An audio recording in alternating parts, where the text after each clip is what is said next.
Hey, my name is Lennox. Um, I don't think this is new. Maybe the people watching, um, making a lot of videos. I wanted to talk about is just kind of being yourself, stuff along that lines.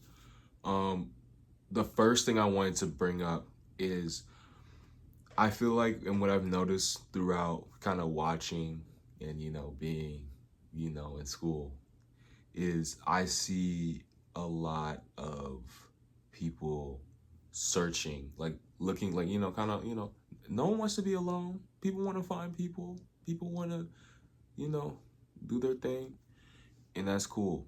And what I've noticed is just like, and maybe this is a law that this is I'm gonna call it a law, but basically like the law is like everybody wants that connection. Everyone wants to find that connection. People are dating. People are doing their thing, and that's great. That's beautiful. I'm doing my thing. I'm doing the dating thing. Like everyone's doing it. But what I realize is like a lot of people go out here and they're like, I want to be loved. I want to be cared for. I want this love. Like I want this unconditional love. But the kick to that part is that they don't even love themselves. They're normally depressed. They're normally sad. They want someone to lean onto them, and it's that's cool. I've been there at some points where I've been sad and I was like, I just want unconditional love.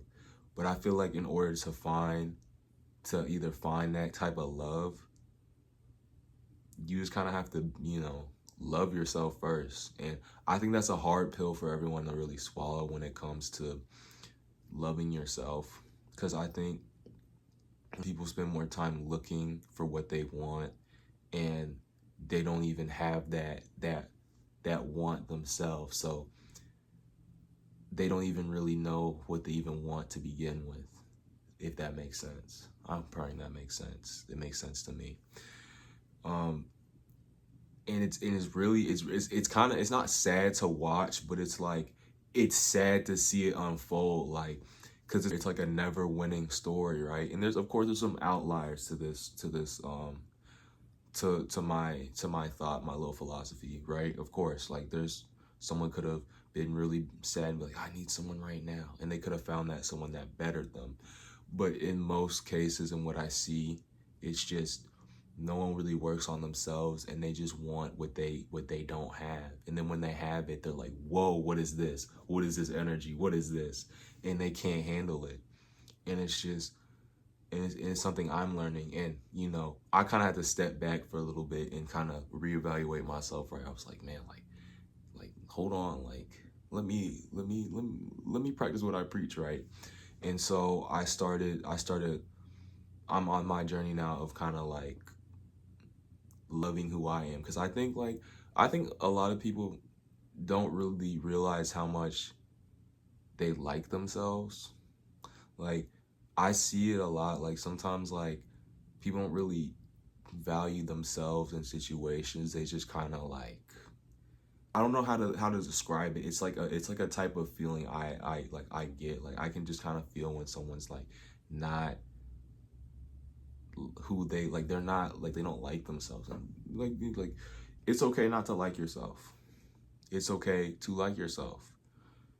What I think people get confused, at least where I am, and what I see, is that people who don't like themselves get mad and kind of project on the people who do like themselves, right?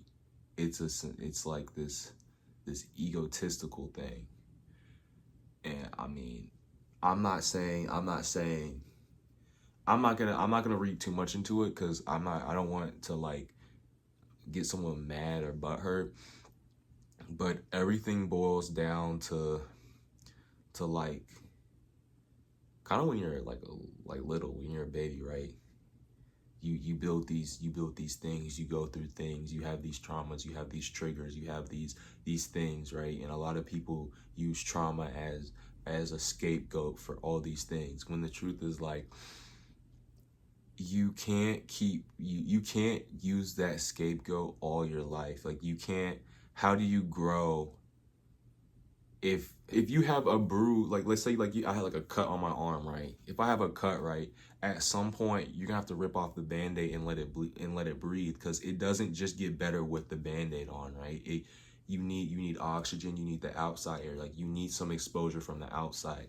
So think about that, like think about this, right? The arm thing, and apply it to trauma, right? Like you can't just hide all your life. You can't just kind of run from trauma. Like that's something you got to endure in a sense. Like, you know, you got to get over that hill, or else, you know, you might have some, what do you call it? You might have some little avalanche. You might have some debris from the mountain coming down and smacking you back in the face, right? Like you can't just run from it. It's, you know, it's something you just gotta, you know, muscle up. You see these string beans? Yeah, string beans. You gotta muscle, you know, you kind of gotta muscle it up. But I'm kind of gonna end this short. I know I had a lot of momentum and I'm just killing it right now, but I don't know where to go from here really anymore, because I kind of got interrupted. I hope a lot of the majority of the video made sense and you got some sort of knowledge out of it. I'm probably gonna do a little bit better in the future when it comes to things like that. But love y'all, love yourself, love the people around you. Be appreciative for everything you have. I'm appreciative for everything I have. I'm trying to practice what I preach, you know, even though, you know, got the youth pastor, going to church, school look, whatever. Love yourself, love the people around you. If you're going over something bad, you know, treat it like you're going over a hill. It's temporary, and you know, you gain more momentum when you're coming back down from that. So you know, life has hurdles, life has issues, but you'll be all right. Everyone will be all right, you know. But you know, enjoy what you have. Love y'all. See y'all later. I'm done talking.